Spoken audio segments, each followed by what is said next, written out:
सप्तशृंगी माता की जय. खूप आनंदाचा असा दिवस. आता आम्ही प्रवास करतो आहे कळवण नांदोरी हायवेने. तुम्ही बघू शकता की कळवण तालुक्याला, नाशिक जिल्ह्याला वरदान लाभलेली आपली आई श्री सप्तशृंगी माता.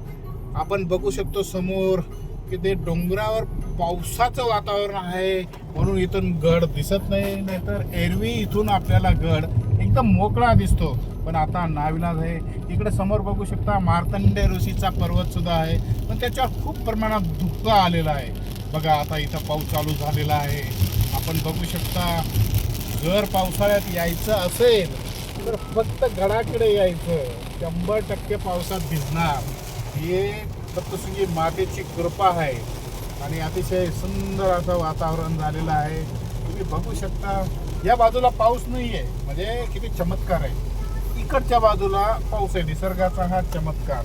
इकडे उजेड आहे, इकडे पाऊस आहे.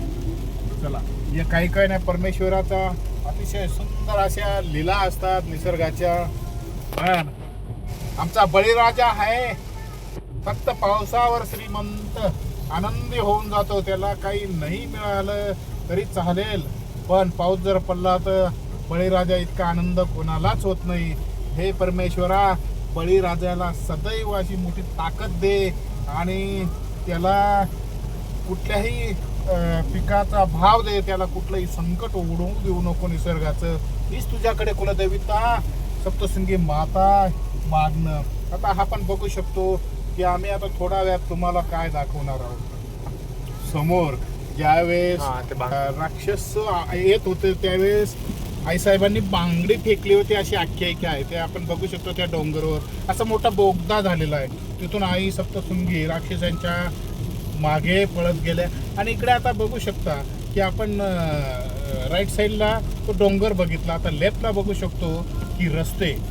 आता रस्ते मला तर वाटतं आम्ही प्रयत्न करतोय की एवढ्या पावसात रस्ते दिसतील असा प्रयत्न करू झूम करून. पण बघू, आता पाऊस चालू झालेला आहे. खूप असा निसर्ग बघा. डोंगराच्या पायथ्याशी इथं मार्केट आलेलं आहे. कांद्याचं मार्केट आहे खाली. आपण बघू शकता इथं खाजगी मार्केट आलेलं दिसत आहे. आता ते पावसाचा जोर वाढलेला दिसतोय. आता लेफ्ट साईडला आम्ही आता रस्ते दाखवणार आहोत. बघा, बघू शकता की त्या डोंगरांवरून कसं आईसाहेबांच्या गडाकडे वाहनं जातात आणि वरती गेल्यावरचा जो आनंद आहे तो खूपच छान आहे. पण काय आहे की आता खूप पाऊस चालू आहे आणि धुक्का असल्यामुळे इथून आपल्याला रस्ते दिसत नाही. पण ठीक आहे, एरवी आपल्याला रस्ते दिसतात. खूप सुंदर असं वातावरण आहे. नाशिक या पवित्र भूमीत हे जे देवस्थानं आहेत खूप खूप छान आहेत. मी तर म्हणतो नाशिककरांनो, आपण सगळे खूप भाग्यवान आहोत. इतक्या पवित्र स्थानात आपण जन्माला आलेलो आहोत. तुम्ही बघू शकता समोर ऊन पडलेलं आहे आणि इथं पाऊस चालू आहे. निसर्गाची किमय्या.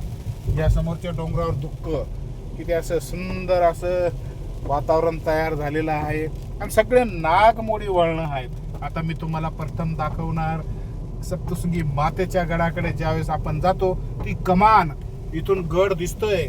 आता गड असं थोडंसं दुःख कमी झाल्यामुळे गड दिसायला सुरुवात झालेली आहे. आता आम्ही चाललो दिंडोरी, स्वामींच्या दिंडोरीला. पण दिंडोरीला जाता जाता नांदोरी लागते कळवणहून.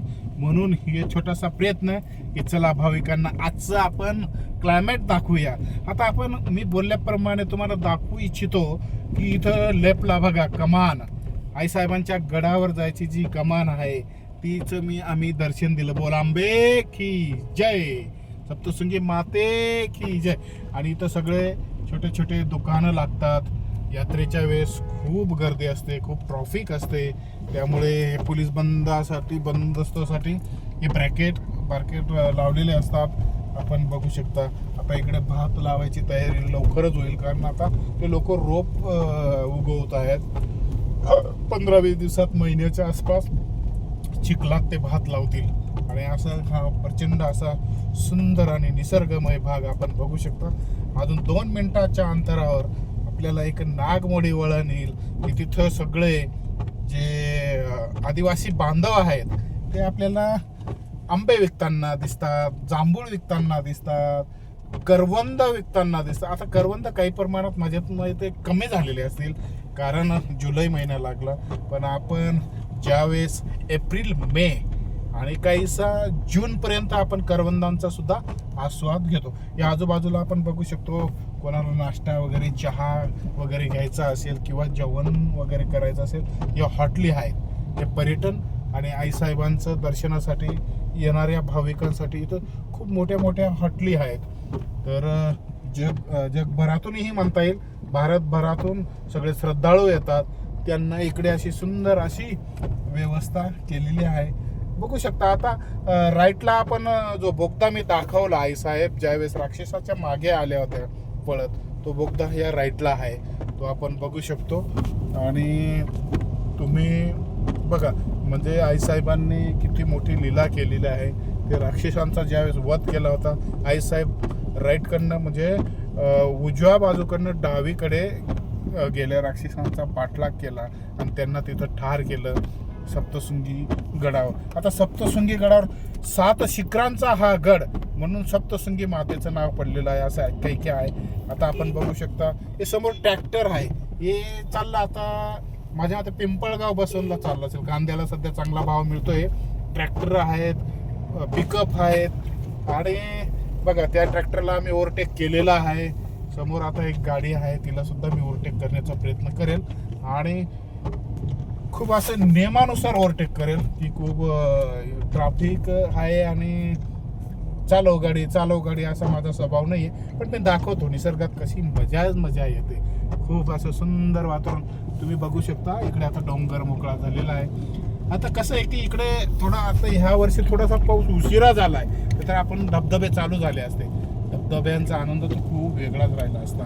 तुम्ही बघा, समोर सगळं असं डार्क आणि सगळं असं ढगाळ वातावरण झालेलं आहे समोर. आणि त्या वातावरणात आपली गाडी आता त्या धुक्यात जाणार आणि त्या धुक्यातून आपण बघा किती मोठा आनंद घेणार आहोत. इथं सुट्टींमध्ये विकेंडला यायला आनंद वाटतो.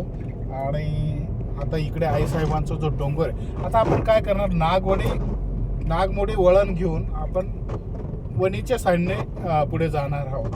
आणि तिथं मी तुम्हाला दाखवेल की आदिवासी बांधव असो किंवा त्या महिला असो, ते असं सुंदर रानातले जे फळं आहेत ते विकण्यासाठी बसलेले असतात. ते तुम्हाला मी निश्चित दाखवण्याचा प्रयत्न करेल. तर बघा किती असं, हा रस्ता सुद्धा किती सुटसुटीत केलेला आहे आता गव्हर्नमेंटने.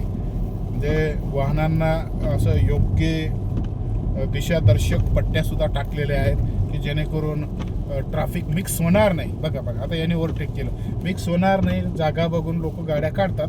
पण तुम्ही बघू शकता की किती सुंदर असं नागमोडी वळणं आहेत. आणि हा जो आनंद आहे, आता आईसाहेबांचा डोंगर बघू शकतो तुम्ही. इकडच्या साईडने समोर प्रचंड असं पावसाचं वातावरण दिसत आहे, ढगाळ वातावरण. शेतकऱ्यांनी सगळी जमीन आता नांगरून ठेवलेली आहे. आणि मला तर वाटतं ह्या भागात भात जास्त प्रमाणात येतो. भात येतो, नागली येते. आणि बघा आता पावसाळा म्हटलं म्हणजे शेतकऱ्यांना खूप आनंद वाटतो. शेतात जाऊन आपलं सकाळी उठलं का कामं करणं, काही घेणं नाही. आणि ते शेतातले जे गाणं वगैरे म्हणून ते शेतकरी अतिशय उत्साहात कामं करत राहतात. आता इथं आम्ही दाखवणार, हे बघा दरेगाव म्हणून एक दरेगाव म्हणजे ते डोंगराच्या पायथ्याशी बसलेलं एक दरेगाव आहे. इकडच्या आपण राईट साईडला मी दाखवेल तुम्हाला की दरेगाव बघा, हे ते हनुमान महाराजांचं मंदिर आहे. आणि हे बघा दरेगाव फाटा, मी बोललो की दरेगाव फाटा. आता इकडे तुम्ही बघू शकता, दरेगावला जाताना डोंगराच्या खाली ते गाव बसलेलं आहे. ते बघा डायरेक्ट डोंगराच्या खाली, म्हणजे किती निसर्गाच्या सानिध्यात हे गावं आहेत. आणि खूप आनंद वाटतो निसर्गात प्रेमींनो की एक वेळेस का आहे ना, तुम्ही पावसाळ्यात या भागात भेट नक्कीच दिली पाहिजे. आता बघा मी बोलल्याप्रमाणे आपण आता वणीकडे चाललो. ही जे नागमोडी वळण आहे, समोर बघा घोडे वगैरे चारा खात आहेत रस्त्याने, ते घोडा चाललेला आहे. हे बघा लोक आता आंबे खात आहेत. गाडी बाजूला करून दिली, आंबे वगैरे खाणं चालू आहे. थोडा झिमझिम पाऊस चालू आहे. भाजलेले मका खात आहेत. खूप आनंद वाटतो. बघा आता नागमोडी वळण तुम्ही आता असं खूप खोल भाग आहे आणि उतार आहे. त्या साईडला बघू शकता थोडं जंगल आहे. जंगलामधून ते प्रवास करता. हे बाबा आणि आजी त्यांच्या घराला चालले कारण वाजलेले आहेत 4:15. आता हळूहळू घराकडे प्रस्थान करतील. बघा हे नागमोडी वळण आता वणीच्या दिशेने जातोय आपण. असं हा निसर्गरम्य पट्टा खूप असं स्वर्गात राहिल्यासारखं वाटतं आणि इकडे नक्कीच आल्यावर खूप आनंद वाटतो. खूपच आनंद वाटतो. तुम्ही जर या दिवसात आलेले नसाल तर नक्कीच मी सांगतो की येण्याचा प्रयत्न करा आणि हा आनंद घ्या. खूपच छान. कुठेही जाण्याची गरज नाही. जेही काही आहे आपल्या भारतात आहे, आपल्या महाराष्ट्रात आहे, आपल्या नाशिक जिल्ह्यात आहे. म्हणून मी सांगतो ही देवांची भूमी आणि ह्या देवांच्या भूमीत परमेश्वराचे आशीर्वाद आणि निसर्गाची किमया बघून खूप आनंद वाटतो. चला धन्यवाद. श्री स्वामी समर्थ. जय माता दी.